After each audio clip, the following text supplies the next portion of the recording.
Hello, everyone. I am Lacey. This is Lieutenant Dan, and you are watching Reptiles.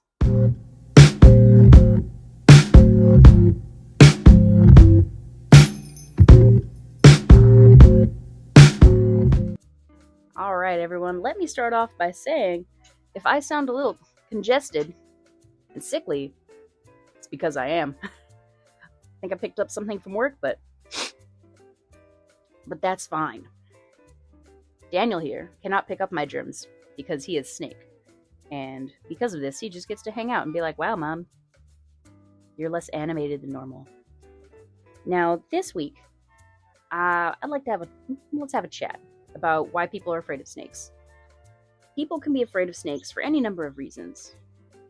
It is my opinion that a lot of fear of snakes comes from misunderstanding and not knowing why they behave the way they do or why they are the way they are.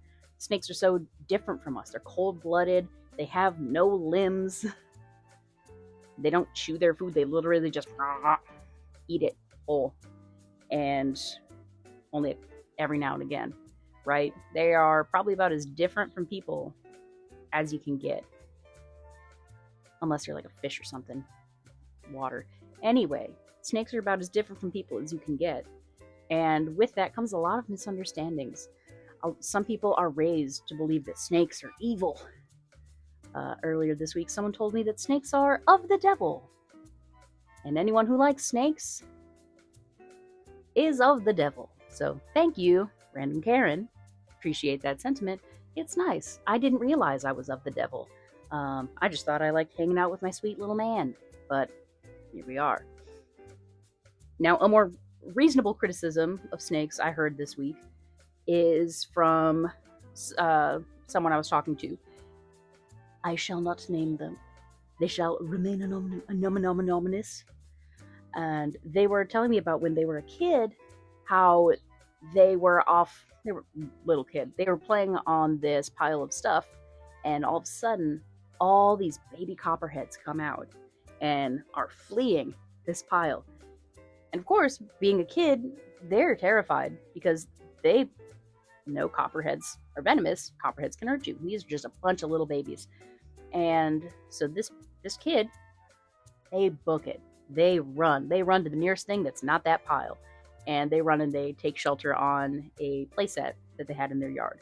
And all these copperheads are like going along in the grass with them and heading in roughly the same direction, and they just keep going until they go to the other side of the street or find somewhere else that is a different shelter. As Clint Laidlaw says, when you're a noodle with a head, the world is a scary place. So this person, that's obviously probably pretty surprising, pretty shocking. Like, they're just minding their business, being a little kid playing, and all of a sudden there's a bunch of copperheads. Yeah, that'd be kind of scary. But they weren't chasing them. They weren't out to get them. The copperheads were just also startled and terrified and trying to find a safe place, just like this kid was. And this person was telling me, like, that is one of the reasons that they are so terrified of snakes. And, I can see it. I can understand it. Because that would be scary. If you're a little kid and you don't know what's going on, and all of a sudden there's just a bunch of copperheads, I can understand that. I mean, heck, when I was a kid, at one point I was taking the dog out for a walk. We lived on a horse ranch in California, and I was taking the dog out, and I was trying to get back in the house, and, well, heck, there's this huge diamondback rattlesnake. Just a big sucker. And I go over to our pickup truck, and I call my dad on the CB radio. For kids who don't know what a CB radio is, it's kind of like if you use that thing on your watch to talk to people. Yeah, it's kind of like that.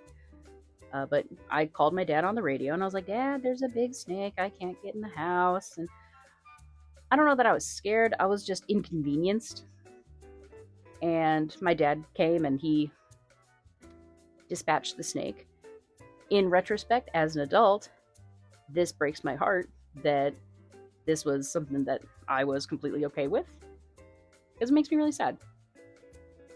Someone asked me, why are you not afraid of snakes? Why are you so cool with these scaly, noodly weirdos? And that I have to thank my preschool, kindergarten teacher, Mr. Davies. Mr. Davies, as our class pet, he had, I believe it was a boa constrictor. If anyone out there from Anza Elementary School can correct me or verify that yes, it was like a boa constrictor or something, let me know. Mr. Davies, if you're still out there and you somehow find this, let me know if it was a boa constrictor or not, because it was pretty cool. It's the reason I like to think it's the reason I'm not afraid of snakes. And he had this snake so he could teach us that snakes are more afraid of you than you are of them. That if you just give them the respect they deserve, give them their space, they won't bother you none. And he was right. Snakes are pretty cool. What a good teacher, because Southern California is lousy with snakes. And our area, particularly rattlesnakes, there were some rosy boas, king snakes, all sorts of good stuff. But he taught us to, if you leave them alone, they'll leave you alone, and everything will be just fine. Daniel, what are you doing? Daniel is using my chair as a jungle gym, so I suppose we shall allow this. Also this week, someone said in a group chat, and this kind of made me upset, they said, the only good snake is a dead snake. Which, I hate that phrase. I hate that phrase. Snakes are good for so much. Snakes are so much better for the environment alive than dead. Thank you very much. And, of course, in response to this, I wasn't witty or anything. I just said, the only people who say that are people who don't know anything about snakes. Rude. Because, they didn't know it. This person doesn't know I have snakes and I love reptiles and all these things. But I was kind of insulted, but it just reminded me there are so many people out there who don't know anything about reptiles. They don't know anything about snakes or why they're important, why we need them around, and their important role in the environment. Snakes are better than that. Snakes are worth more than killing. They're more than a belt or a pair of shoes.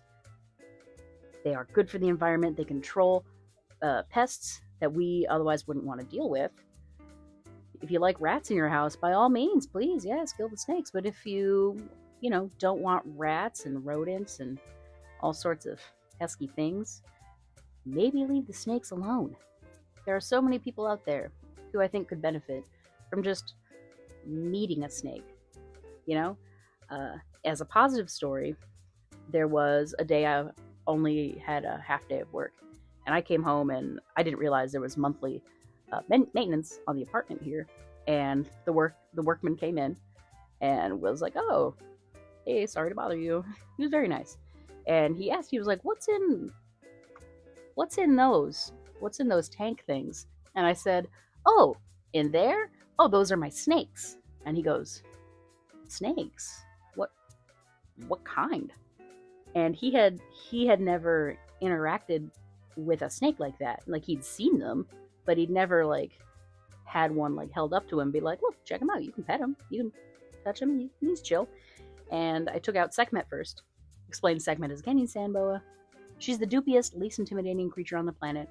And I brought her out, and he was surprised at how small she was and how non-threatening she was. And, well, what do they eat? I'm like, "Oh, I feed them rats. They're frozen. They're in my freezer." A very standard answer. That's totally normal. What, you don't keep rats in your freezer? Why don't you keep rats in your freezer? What, you don't think you're good enough? You think you're too good for that?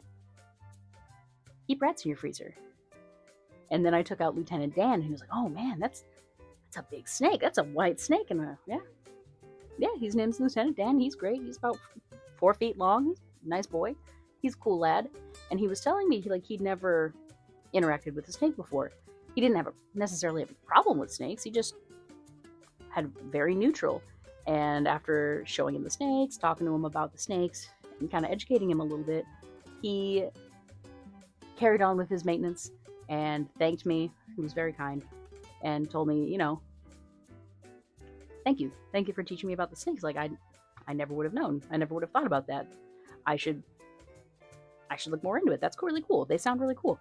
And it was such a nice interaction. He was such a nice man. Sweet young man. And it was easy. It was easy. Just a quick, oh, hey, neat. Look at my snake. Lieutenant Dan is curled up on my lower back. He's kind of like around my butt.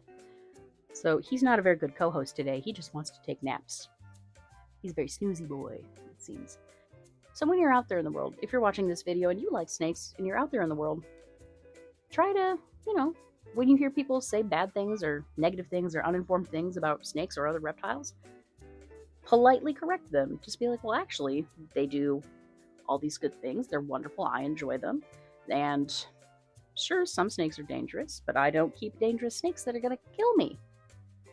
That's key in a pet snake, unless you have the experience. But I tend to keep things that aren't going to kill me, generally. And if you're watching this video and you're kind of afraid of snakes, Mom, just understand snakes aren't out to get you.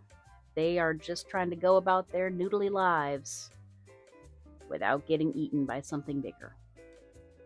They're okay. It's all right. Try something new. Learn about a snake. Maybe you just call me. I will show you Lieutenant Dan, and he will go at you, and he will go about his day. So a low-key video today, just kind of a little chatty chat.